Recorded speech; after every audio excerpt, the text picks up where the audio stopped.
Halo, assalamualaikum warahmatullahi wabarakatuh. Jumpa lagi bersama saya, DJ.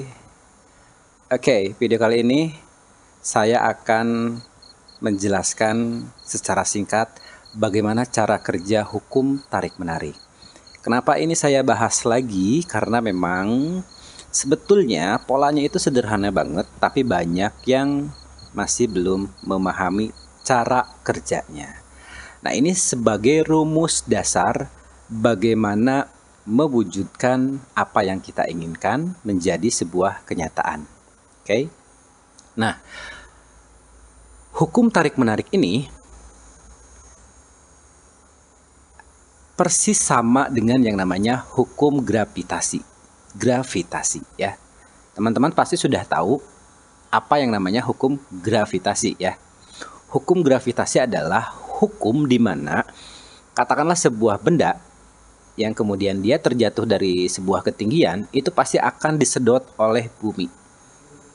Bakal jatuh gitu ya. Jadi kita melempar sesuatu ke atas, sebelum dia melewati atmosfer atau masuk, kita ngelemparnya tidak jauh-jauh, nggak sampai keluar angkasa, dia pasti bakal ketarik sama bumi. Itu adalah hukum gravitasi. Dan hukum itu pasti. Jadi hukum itu adalah pasti.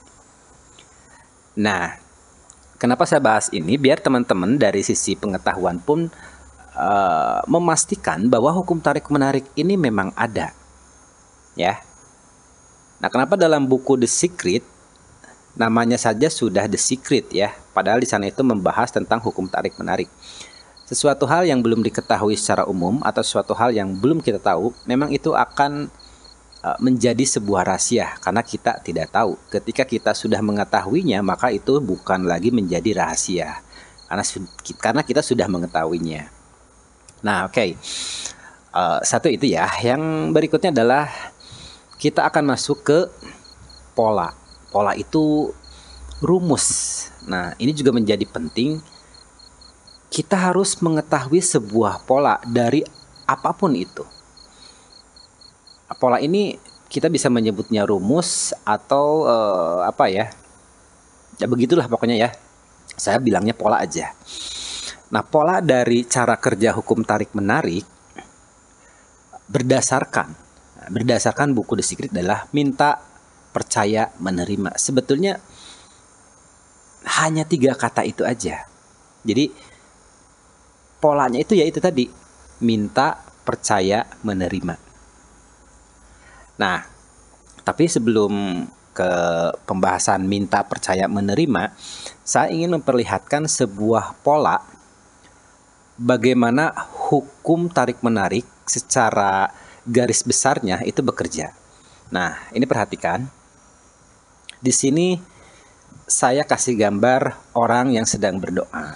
Nah, karena berdoa itu identik dengan meminta. Dan di sini saya menulis now. Now ini berarti adalah waktu saat ini, ya. Kemudian di sini kita lihat, saya ilustrasikan dengan alam semesta. Kemudian, nah yang ini adalah sebuah manifestasi atau sebuah hasil. Dan hasil itu berbicara tentang masa depan, ya. Jadi polanya kurang lebih pola dari hukum tarik-menarik ini, satu berbicara saat ini, kemudian nanti berbicara tentang masa depan. Kenapa? Karena apa yang kita desire-kan, apa yang kita inginkan itu berbicara tentang hari ini. Nah, misalkan contoh saya ingin punya uang 100 miliar. Nah, ketika saya menginginkan uang 100 miliar, maka saat ini uang itu tidak ada. Ya, ketika dia akhirnya menjadi ada, itu berarti bicara di masa depan. Dan ini akan membutuhkan sebuah proses atau waktu. Dan banyak sekali dari kita praktisi, katakanlah praktisi The Secret ya, itu mempertanyakan kapan mimpi-mimpi saya akan mewujud. Kok kenapa mimpi-mimpi saya lama banget sih nggak hadir gitu ya. Nah, pertanyaan-pertanyaan itu sebuah pertanyaan yang lumrah untuk ditanyakan, karena itu tadi, manusia itu, kita ya kadang-kadang pengennya instan ya, pengennya cepat, padahal sebetulnya ada sebuah proses. Nah, proses ini yang akan sedikit saya kupas di sini, oke? Nah, kita balik lagi ke now. Di sini diilustrasikan ada orang yang sedang berdoa, sedang meminta. Nah, jadi pola berikutnya itu adalah dari hukum tarik menarik. Kita meminta, kemudian kita percaya, kemudian kita menerima. Oke, apa itu meminta? Meminta itu ya katakanlah doa ya. Misalkan saya pengen sukses, saya pengen kaya raya, saya pengen punya rumah ini, saya pengen punya mobil ini gitu ya. Nah, kemudian percaya bahwa apa yang kita inginkan, apa yang kita minta, itu yakin banget akan kita miliki, ya, akan kita miliki. Nah, kemudian menerima. Nah, menerima ini apa sih gitu ya? Menerima ini apa sih gitu ya? Nah, sejauh pemahaman saya tentang menerima, itu adalah, istilah lainnya adalah mengizinkan. Jadi mengizinkan kita untuk mendapatkan apa-apa yang kita inginkan. Itu bisa juga. Kemudian versi lainnya adalah rasa syukur. Ini menerima ini menjadi kunci utama supaya apa yang kita inginkan itu menjadi kenyataan. Nah, kemudian apa yang kita minta, apa yang kita percaya, kemudian kita menerimanya saat ini, apapun yang kita punya, apapun yang kita miliki, kondisinya seperti apapun, dengan legowo. Nah, kemudian apa yang kita minta, apa yang kita percaya, itu dikirim ke semesta. Nah, ini pola ya. Jadi kita menginginkan sesuatu, kemudian dikirim ke semesta. Ya, karena kita berbicara tentang frekuensi. Ya. Nah, lantas bagaimana supaya apa yang kita inginkan atau desire kita yang ada di benak kita itu diterima oleh semesta, kemudian hingga akhirnya diwujudkan, nah, dalam bentuk apa yang kita inginkan di masa depan ini ya. Nah, ternyata banyak yang orang tidak mengerti, tidak paham, mungkin saya juga, tapi akhirnya ada sebuah pemahaman baru buat saya bahwa semesta itu menerima seluruh apa yang kita inginkan ataupun apa yang kita tidak inginkan itu melalui rasa. Nah, nanti ini akan berhubungan dengan level energi perasaan. Di sini ada tabel force dan power. Ini bukunya dari Dr. R. Hawkins ya, yang dibahas juga oleh guru kita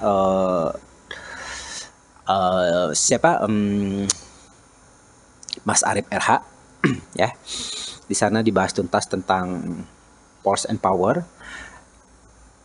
Nah, di sini pun ini erat kaitannya dengan level force dan power ini. Kenapa? Karena semesta menggunakan bahasa rasa. Makanya dalam salah satu video Arif RH mengatakan bahwa rasamu adalah doamu. Yes, saya setuju sekali. Jadi hukum tarik menarik ini atau law atau the secret itu akan menjadi sia-sia, menjadi percuma ketika justru kata kuncinya atau rahasianya kita tidak menemukan. Kita ketika hanya berafirmasi, bervisualisasi, kemudian tapi tidak berada di rasa yang ini nih, yang power, itu malah yang terjadi adalah sebaliknya. Kenapa? Karena itu tadi, bahwa semesta itu hanya menangkap rasa.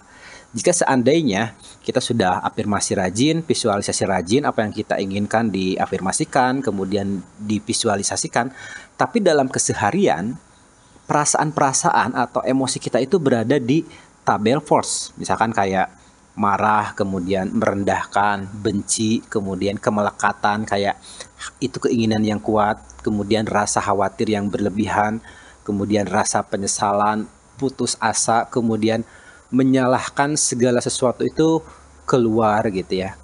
Nah, kalau kita berada di rasa-rasa itu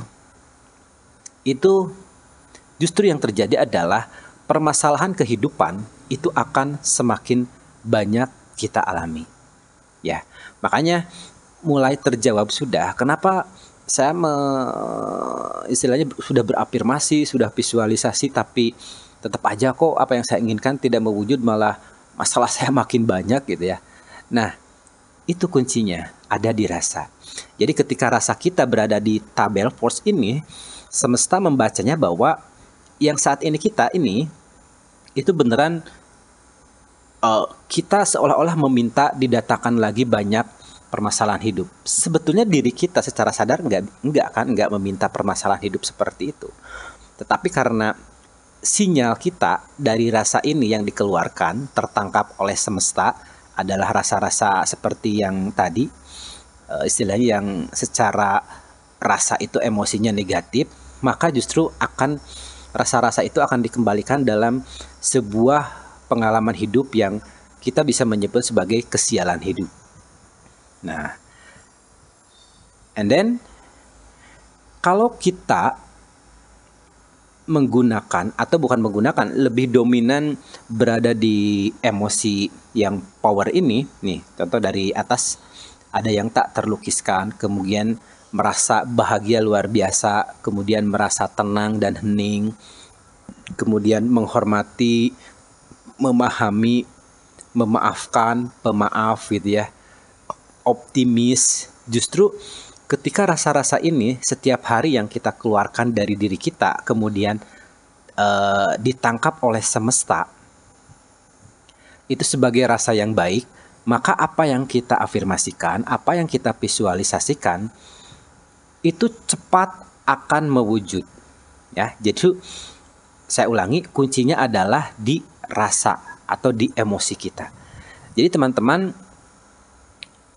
ya mohon maaf misalkan kalau afirmasinya katakanlah rajin banget tapi rasanya juga negatif, itu sama aja sebetulnya bohong. Bohong dalam arti gini, kita menginginkan A tapi kenapa yang datang adalah B. Nah, karena itu berhubungan dengan rasa ya. Nah, oke, ini udah 10 menit lebih.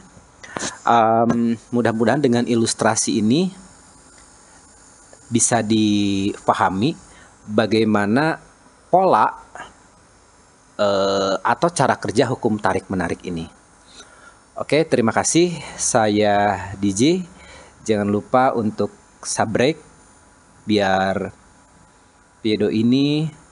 biar channel ini tetap berkembang. Terima kasih sudah menyimak apa yang saya paparkan, semoga bermanfaat. Saya undur pamit. Assalamualaikum warahmatullahi wabarakatuh.